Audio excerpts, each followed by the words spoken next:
আমরা যেহেতু professional football player, যে পরিস্থিতিতেই খেলতে হয় না কেন আমরাও খেলতে পারবো। গোল করতেছি, লিগে গোল করেছি, এখান থেকে আমার আত্মবিশ্বাসটা আরো বেড়েছে। ভুল করব, সেখান থেকে শিখবো, ভালো কিছু করবো, এর থেকেও বেটার কিছু করার চেষ্টা করব।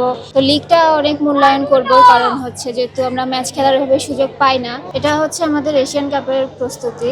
এখানে আমরা প্রায় 10-এর মতো ম্যাচ খেলবো, তো এখান থেকে আমরা অনেক ভুল করব, সেখান থেকে শিখবো, ভালো কিছু করবো, এর থেকেও বেটার কিছু করার চেষ্টা করব।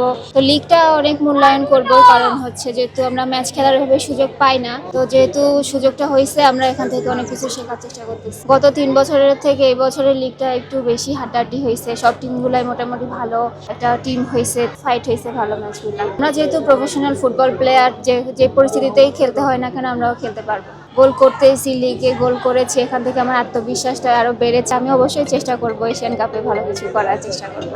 এখনো পর্যন্ত খেলা নিয়ে ভাবে ডিসকাস হয় না, যেহেতু ক্লাবে আছি, ক্লাবের কোচদের সাথে কথা হচ্ছে। যেহেতু কালকে থেকে আবার ক্যাম্পে উঠবো, তখন থেকে আবার কোচের সাথে কথা শুরু হবে। প্রস্তুতি তো দেখি আমরা, যেহেতু ভুটানের হয়ে হচ্ছে এসি কাপের খেলা খেলতে গিয়েছিলাম, তো ওখানে নর্থ কোরিয়ার টিম ছিল। তো ওখান থেকে অনেক কিছু শিখেছি যে ওরা কিভাবে খেলে, তো ওখান থেকেই শেখার চেষ্টা করেছি অনেক কিছু।